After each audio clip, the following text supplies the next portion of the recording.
they were always finding their farm. Like at the very least, Burning and Super were always off somewhere just finding something for themselves, and maybe the support suffered a bit, but even Ice managed to get away with a lot that game. So this time around, not sure if Unknown want to do something similar.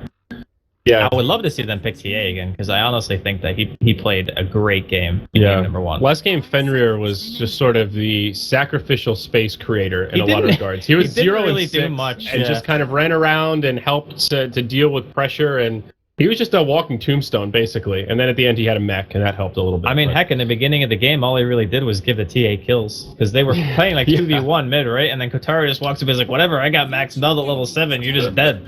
Yeah, pretty much. Now, Vici banned out the Queen of Pain, and Unknown think about it and opt to take out the Doom. It was their second ban in game number 1, a hero they really don't like to play against, and Vici will change it up. They'll go with the first pick Slardar, most likely for Ice in the offlane. I like the Slardar opening. It leaves you open to a lot of different things that you can do. And it doesn't necessarily have to be offlane. It can be core, it can be offlane, it can be support. It's a very ambiguous hero. You don't have to set it in one particular place. Is the support Slardar really something to be feared? I don't know about support. It's less likely, I think, than a 1 roll or a 3 roll. Yeah. But it is always possible. It just depends. You know, sometimes you see a niche situation where you go, okay, we can actually move our Slardar to a different role. We don't have to put him in one particular place, but it just leaves you the freedom. That's the most important part. Absolutely. What do Unknown want to go for here? Last game, they opened with the Gyrocopter Winter Wyvern, so very early out of the gate, you kind of knew what they wanted to do in terms of looking for mid-game team fight presence. Yeah. I would like to see them... They're not going to pick Dazzle now, at least ban it in the second phase, because I think Dazzle Slardar is just a disgusting combination that you should pretty much never give away. Yeah, we talked about it in our pregame a little bit, the natural synergy with all the physical damage and the minus armor, and... Yeah. Also, Slardar just has issues with initiating, taking a lot of damage, and can be susceptible to getting blown up. So just the nature of having a shallow grave to get him that get out of jail free card definitely come in handy. Yeah, I like it a lot. And also, we were doing a little bit of research onto Unknown before we actually got into this game, and you brought up the fact that they'd actually picked Abaddon in the past. It's actually very good against Slardar. Yeah. Because Aphotic Shield is a fairly low cooldown. You can remove the amp just about as often as it's applied, but as we are going to see this very aggressive opening from Unknown, not really surprising given the way they played game number 1, and given the fact that they're Radiant. I also think that these kind of heroes are conducive to just being on that side of the map and being able to kind of crush your laning phase. Absolutely. Definitely fits their playstyle. Like you mentioned before, this is a patch that fits the playstyle, these kind of South American teams that just really like to bring it to you and be super aggressive. And with that, Vici will grab Lich for their first support. Interesting that they actually pick Lich instead of banning it. I know that if it's a dual offlane, it's obviously going to be strong. But the one thing about Lich is that he's very susceptible to kind of this early game 5-man aggression. Right. You're really just picking him to win a lane. Ice armor is always going to be useful, for sure. But it's more of that hero that you just don't want to play against as a Slardar, I think. Instead of, we just want to pick it ourselves. So I'm wondering if they have something else in mind for putting that Lich with another hero rather than just the Slardar. I mean, Lich Doom is that duo that's all the rage on this patch. I'm trying to think of other really scary Lich duos that have become prominent. I mean, anything with Lich is good. That's the thing, right? Yeah. Like, he makes any lane good just by sacrifice and just by having pretty much infinite mana to harass. And Ice Armor, even in the earliest stages of the game, it's very hard to try to fight aggressively into it, because it's not really just about the armor, it's about the slow that you get whenever you try to hit. It's just so frustrating to play into. So now getting into the ban phase here, round 2, Husker going to be taken out from Vici, which I find interesting because it's kind of an odd ban, but it fits that aggressive style we've been talking about. He's also a very good laner. Yeah. I just think that Husker is very weak to Slardar. The one thing that I have to go and kind of scratch my head about, because amplified damage just obliterates Husker. Yeah, that's his big weakness. He's really good against magical damage, but heavy physical, he just can't. Yeah, you actually just punch stand him up against and it. He dies. Yeah, the one tool that really lets you man fight the Huskar. And now that Wisp gets banned, completely ignored in game 1, which I was really surprised, because both these teams do play Wisp at least occasionally. And this go around, Vici will take it out of the pool. Yeah, I don't think we're going to see that Dazzle ban anymore after having seen a Lich. Like, sometimes when you're picking a Dazzle, you're going to go for like the full 5-man lineup. But if you don't have like a initiation type hero in one of the supports, then picking Dazzle is very unlikely. So you're not going to see like Lich Dazzle together very often, unless your cores are the ones who are going to be making the space and setting up for the kills, you know? Right. So I don't think that Vici will go for that, and it also means that Unknown don't have to burn a ban on it, which is why they take out the Gyro and Lina instead. I mean, do you think Unknown could look for the Dazzle themselves? It is possible, but it pretty much means that Tusk would have to automatically offlane in that situation. Right. Because I think Tusk support is weaker than Tusk offlane, and I think that Undying support is okay. Like, it's passable. And we saw it work in game 1. Yeah, I mean, Fenrir, the poor guy, he was the martyr for the team, but it ended up working out, so I'm sure he's fine with it. But for now, Unknown looking at... They're chewing through this reserve time, man. They're really thinking about where they want this draft to go. Makes me wonder if they're just not sure what to do against this opener exactly with Vici, or if they're still trying to decide how they want to approach this game, if they want to go for early mid-game aggression again, or do something a little more focused towards the late game. But that answers that question. Okay. Third pick, Death Prophet. You know, I love this hero against Slardar. Now, it's one of those situations where the heroes kind of counter each other. But if you think about it, Slardar's mode of initiation typically is either sprinting in or blinking in. If you have Exorcism on when the Slardar blinks in, more often than not, he is the only target that is in range of Exorcism at that given point because he's the initiator. Right. He's the first one in. So the first thing that comes to my mind is you get obliterated by spirits. They just do unreasonable amounts of damage, and they continually buffed level 1 Exorcism for like 3 or 4 patches in a row. So now at level 1, you get 8 spirits. It's pretty good. That's not even considering Witchcraft, which adds spirits to Exorcism every single rank. Yep. So, I mean, this hero is strong. And a lot of the South American teams have run it in the past, so... She's very... she reminds me of Brewmaster in the sense that those early ults are so important. You can't afford to have missed ults in the sense that you pop it and then die right away, or you don't get any objectives. That is the crux of this hero. If you can make the team fights work and utilize the Exorcism to find kills or find objectives or make space, she's really powerful. But if you can't do that, then she seems to kind of fall off. That's very true. I mean, it's a long cooldown. It's a 2-minute and 15-second cooldown, I think. Yep, or 2-minute and 25. Yeah, it's long.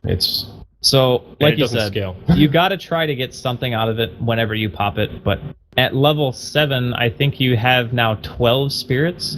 Whereas, think about this for a second, right? Originally, it was 4. 10 seconds. Okay, 4. That is awful. Exactly like the Slardar boss we were talking about in game 1 of how he has gone from, okay, this spell kind of stinks, to maybe it's a little bit too strong now. And who knows? Maybe will Death Prophet come back in this major? Will she be the unsung hero? I think she actually is so good in this patch because if you think about the other heroes that are picked so frequently, let's just take Unknown's draft as an example. Undying and Tusk. These 2 heroes can set up fights whenever. And they're even going to pick Venno on top of this. So this is a little bit of a deviation from the norm and how they're going to be running Venno, because it looks to me like it's going to be core. It has to be, I think. So core Venno, mid Death Prophet. I want to see how this plays out, because personally, I think that right now, Vici don't have the tools to fight into Exorcism. And honestly, Winter's Curse, I don't really see being that useful against these heroes because nobody does any right-click damage. Yeah. You're just looking at a bunch of heroes who are, okay, I'm going to drop Plague Wards. I'm going to pop Exorcism. I'm going to drop a Poison Nova, Tombstone. Tusk and Undying just don't punch you that hard, so... all things considered, it doesn't really seem that scary. That is wild. And now Vici, they go for the Tiny. And of course, Wisp has been banned out, so it's not a Tiny Wisp combo. Is this just a burning Tiny for the safe lane? I feel like I've been watching... too much Sexy Bambo is coming to mind here, that off-lane Tiny. But, I mean, what seems more likely here? The off-lane Tiny or off-lane Slardar? I think off-lane Slardar is probably still more likely. That's where I'm leaning as well. I mean, for CL, I've definitely been known to run the off-lane Tiny from time to time, but I think this is more of a core position for 2 reasons. One, he needs the levels to be able to blow heroes up. Like, that's what Vici are looking for right now. They wanted that hero that can go in, get the Death Prophet down straight away. No fuss, just go in, kill that hero, be done with it, right? Just hit her with a combo and it's over. Yeah, because right now, Unknown don't have a lot of save. So are they going to go back and pick up something like a Dazzle if they're going to be running that Venomancer as a core? Or they need to pick something that can protect the Death Prophet because they have very little in the way of disable. Exactly. So they need something that's either going to help their 5-man death ball, or they need something that's going to protect the Death Prophet. I feel like this last pick from Unknown has to be something that pulls the team fight together. So I was just going to say they have very few disables right now. And aside from Venomous Gale, I mean, that's the big problem with Tiny is getting kited, getting locked down, and getting those auto attacks off. If he's not caught by the Venomous Gale, he'll have fun, except Viper has now come out. So there you go. So Team it Poison. is support Veno, right? Well, I guess it could still be support Tusk and support Undying. This has got to be, first off, the greenest team I have ever seen. Yes. You do not see teams with this, like, many different kinds of greens that often. It's not often you see Veno and Viper on the same side. What is happening? It's mid-tiny. Okay. You know, that thought crossed my mind, but I instantly just nixed it as just They're gonna. This is what I assume is gonna happen, right?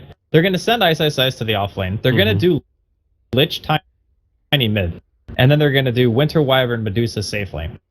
Okay. Because here's the thing, right? Like Death Prophet is a pretty hard hero to beat in lane just because of spam. Like Witchcraft and Crypt Swarm make you pretty formidable. You're not really going to get ganked by the lineup of Vici Gaming.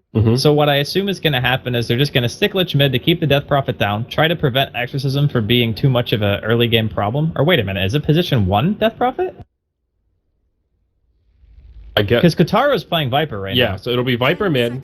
I think it is going to be safe lane DP. They might be assuming that it's a dual lane mid, in which case they would want the Death Prophet to dodge, I guess. Right, so the Death Prophet needs lane, levels. And then she'll have a solo matchup up against the Slardar. I don't know, man. This is really weird. So maybe Unknown will just go for the aggro tri-lane here with a Veno, Undying, Tusk. I mean, there's a lot of kill potential there if that's the route they want to go. I just want to see what the hell the lanes are going to be. Wow. Well, the Vici side will be somewhat more predictable here. Slardar will head to the off lane. FY will head up top, and it looks like, yep, Burning will take Medusa and head to the safe lane. So I think you were right with that dual lane mid, at least to get things started with Lich and Tiny.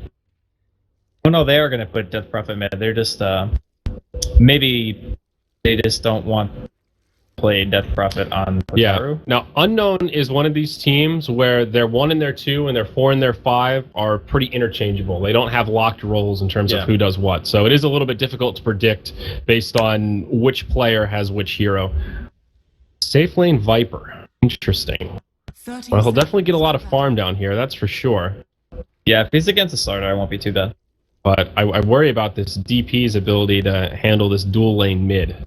I mean, I was worried about the first game, and I was proven pretty wrong in the sense that's true. Unknown had a very solid laning phase. If they can do the same thing with this lineup, this is a very different kind of beast to deal with. It's like running into you with Plague Wards and Gale, Poison Nova, Exorcism. They just deal so much damage by being alive. Like, that's... like, being alive just hurts Vici. Yeah, it's just like, okay, I'm alive, you're taking damage. Yeah.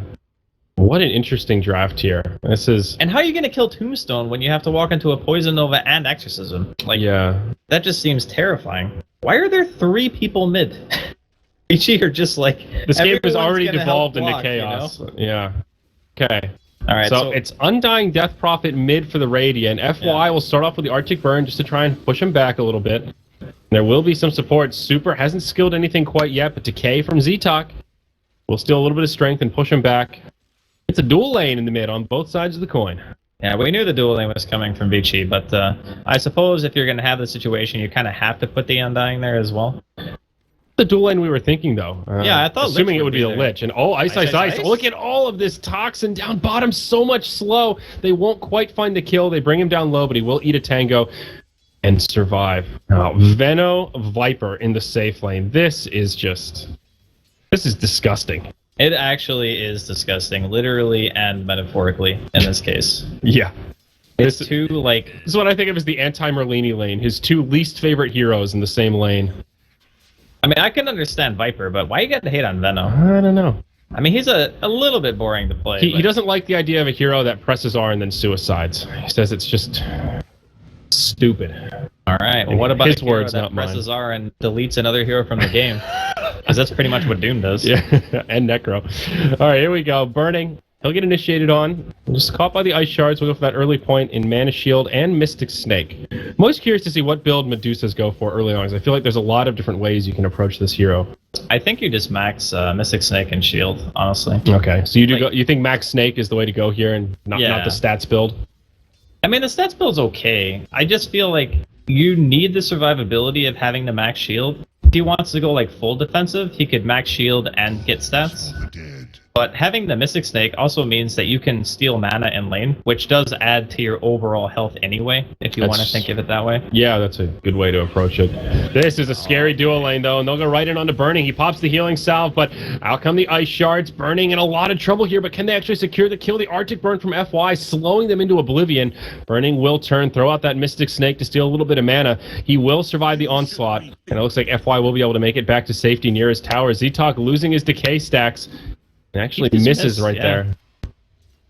And Greedy will walk through the tower, so close but no cigar, as looks like Viper did intentionally suicide there in the jungle. No, he didn't suicide in the jungle. He died in lane of creeps. Oh, he died into creep. Yeah. Oh, I'm sorry. Yep, he just died. My bad. Oh, Courier mid. Fenrir going to wrap around. He'll find the Courier with a bottle on it. Oh. Huge pick there for the Lich. That hurts bad. That hurts real bad. The Death Prophet is, I think, the most important hero on this lineup for the early game. Mm-hmm. Like, you need to get your exorcism going, you need to get good farm, you need to become tanky. And part of that good farm is being able to crow/refill the bottle and spam out those Crypt Swarms. Yeah, no doubt about that. This is, well, he got super pretty low. He does have his bottle now. I mean, he's having a pretty good time in the lane. We'll see if he can keep it up in the next 2 minutes before his Courier comes back. So... how did Viper die down here? I'm a little surprised. I think he was trying to commit to Ice pretty hard, going for a kill, and then ended up tanking a couple of tower shots, and then just ran away and died to creeps. Yeah.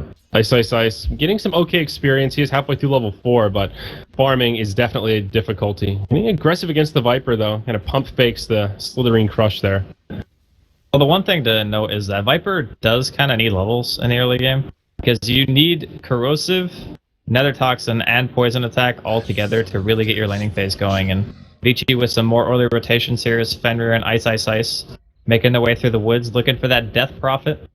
Oh, if he gets caught, he will get dove and die. Yeah, she doesn't see it coming. There's the sprint from Ice around the backside. Slithering Crush as well as Frost Nova. That's an easy kill. First blood goes the way of the Slardar.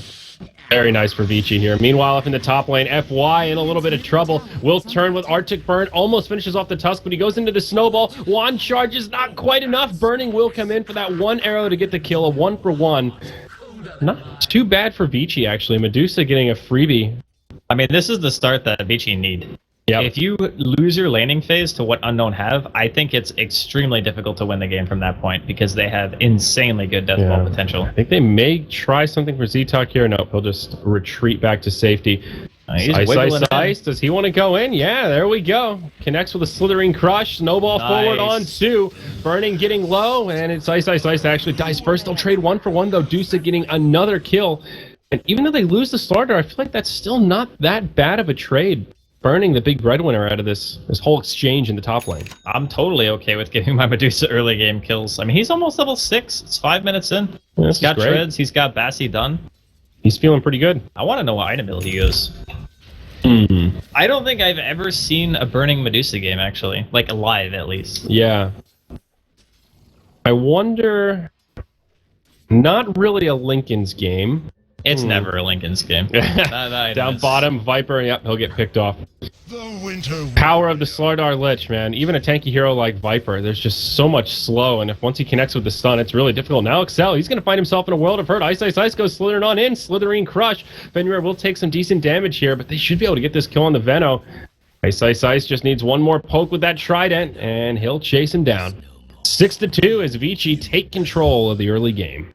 Yeah, it's getting a little bit out of hand here. They're really going to need their Death Prophet to get some objectives with the first couple of exorcisms, or at the very least try to win a team fight or two.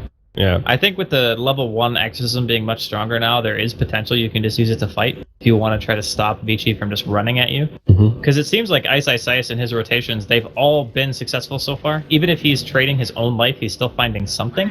Yeah. And that's really all Vici want to do at this point. Just make the early game chaotic for Unknown. Because we talked about their lack of disables. That's pretty much what Vici are exploiting. It's like, okay, you can't stun us when we have a Slardar and a Tiny who can just kill you and stun.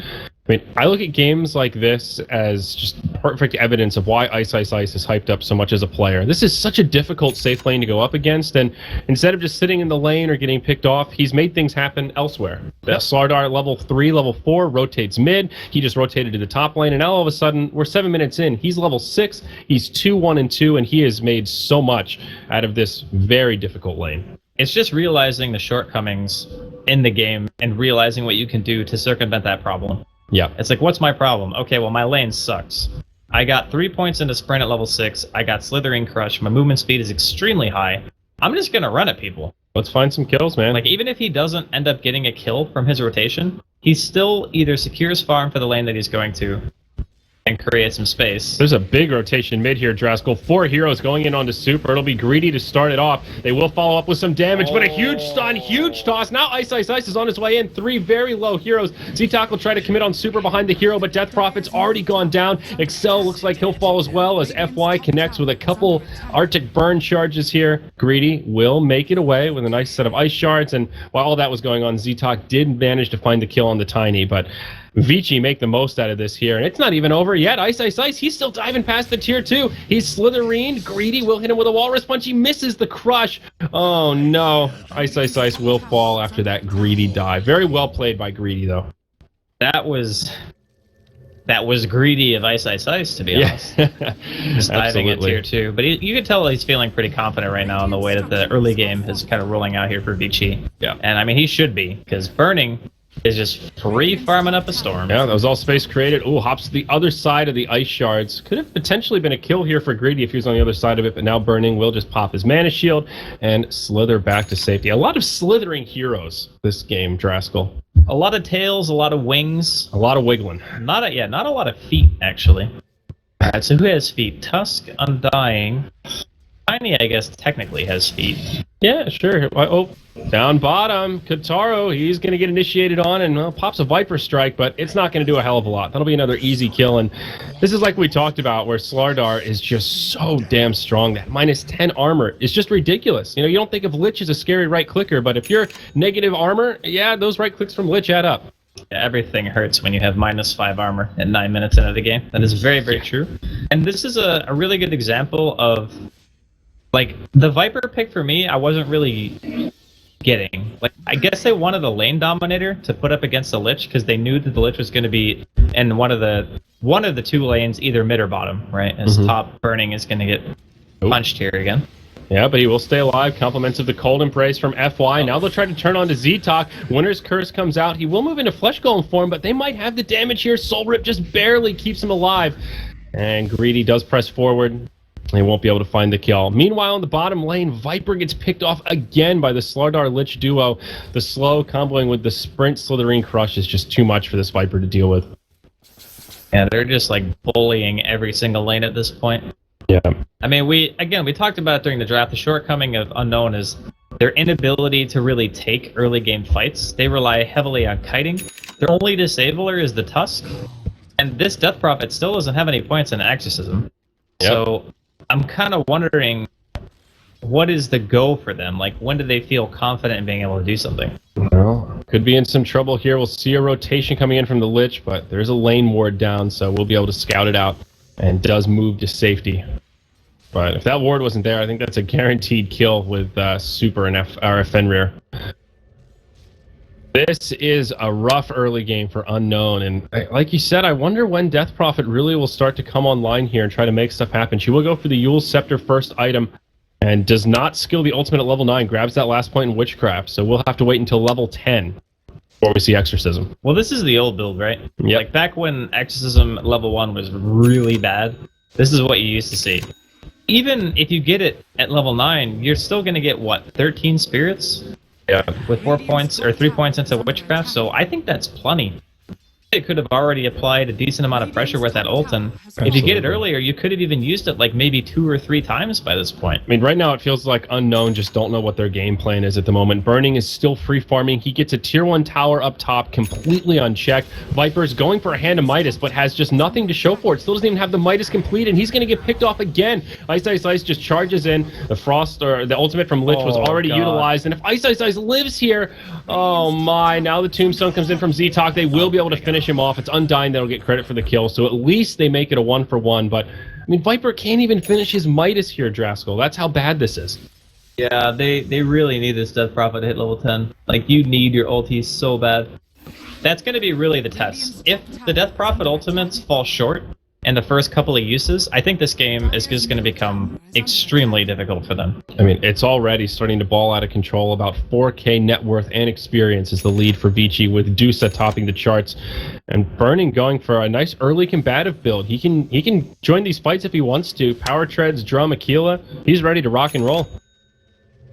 I think everyone on Vici can fight. Like, there's even Blink on the Tiny. So he just needs to send it out. Super just waiting for the courier to get back to base. Once that happens, pretty much everyone on the side of Unknown dies to that combo. Yep.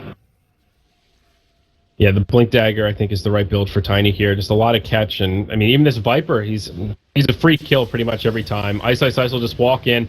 Sure, he takes a Viper strike, but sets it up for an easy kill there, and Super will be able to punch him to secure the death. Oh, Undying, you can't walk over there. Oh no, Z-Talk, that was ambitious.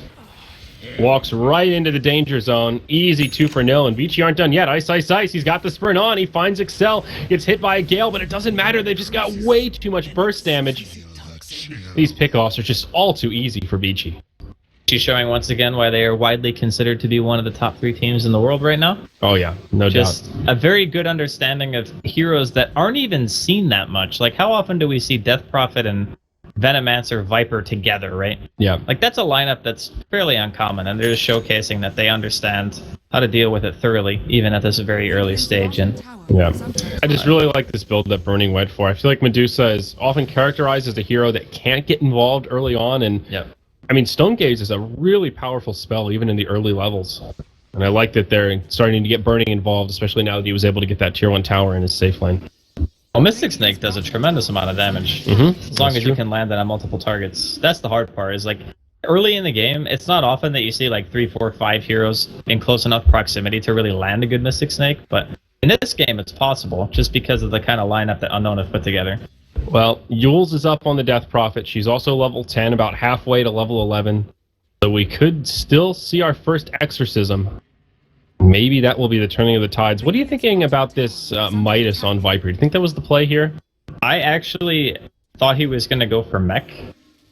Because, like, mech with Death Prophet ulti, that just seems like, you know, that seems like the logical choice. Because you're building a Veno with wards. You have Exorcism. You got Tombstone. Why not just have a mech on top of it to make your 5 versus 5 even more terrifying? But I can see how Yules is good for spam, it's good for farm. They are smoked up here. Level 2 Exorcism is available. Unknown starting things off. He doesn't have an invisibility rune on. They have a sentry down. Oh no, this could be bad for... Oh no, the Death Prophet will be able to hop into the Yules. That'll buy him a little bit of time. But now the Stone Gaze comes out. The Chain Frost from Lich will start bouncing. DP, the first hero to go down in this fight. She didn't even get to use the ultimate. Chain Frost still bouncing around like crazy, doing some damage to heroes. They'll throw Ice Ice Ice in the Undyne. That'll secure the kill there. It's a fast 2-for-0 for Vici. The rest of Unknown in quick retreat. But Excel, he's going to get left behind. And with that minus armor, Tiny just punches so hard, tosses him up. The Mystic Snake will bring him down. Ice Ice Ice, one hit from death. The tower shot might be enough to kill him, but no. He'll get an earn charge. He'll stay alive. Now the Cold Embrace buys him some time, and Tusk will get finished off. It's a 4-for-0, 18-5. Vici Gaming continuing to dominate Unknown. That was so unfortunate. Like, they walked down past a sentry and an obs, so they knew the Death Prophet was in this, and then they just dropped another sentry in lane and killed her before she could even use Exorcism. It's been almost 16 minutes, and we have not seen the ability used, and Ice Ice Ice is also going to find the Viper again. Absolutely. Viper now 0-7-1. This, I mean, you pick a hero like Viper to dominate the lane and have an early game presence. When he falls behind like this so early on, It's tough stuff. He's just he's a paperweight at this point. Oh, Force Staff onto Z-Talk. They put him behind the tower. We will see Death Prophet utilize the ulti for the first time this game. Forces a glyph from Vici, and they will be able to grab this tower. Well, that's something. Yeah, I mean, they're going to have to just, like, 5-man around that ulti. That's pretty much their only game plan. Every 2 minutes, yeah. Exorcism is extremely potent. Even when the enemy team is ahead, you can never underestimate the amount of damage that it will do. But I think the problem that they're going to run into now is that Vici have had such a good start on their Tiny, especially. Like, having the Blink Drums already available. Viper again in the bottom lane, caught by Ice. This is what I mean. Like, they just have too many ways of jumping you now. Yeah. And because the Death Prophet has opted to go in for the Yules and not something that gives you a little more tankiness during the early game, like, maybe he picks up a casual point booster now, which will help. But I think he still just gets blown up whenever Vici see him. Yeah. I mean, I don't know. How do you even start to recover here? The Midas, I feel like, is actively working against him. That's where all of his gold is gone, and it just does nothing to keep him survivable. And he's barely even able to use it. I mean, he can keep it on cooldown, but he still can't really farm at any reasonable rate. And don't forget, all the while, Burning is just racking up the farm. He now has a completed Yasha and almost 2k gold to deal with. So he's... Oh, God. He's in good shape. Tusk is dead, too. Yep, caught out again. Yep. So much catch here for the Dire side. I kind of got a feel for Unknown, because the first game was a lot closer than this one has been so far. This just fell apart too early on. Ice getting his urn taken. Yep, that's unfortunate here. He will just barely survive with the Force Staff. Did they kill the urn or did they take it? Looks like they killed it. It's just a little bit of hubris coming out from Daryl. Yep. He does that Having from a little time fun to time. with it. Radiant's bottom tower. Well, that's okay. FY split pushing in the bottom lane. That Winter Wyvern, watch out. He's almost at a Blink Dagger as well. Additional catch here for Vici Gaming.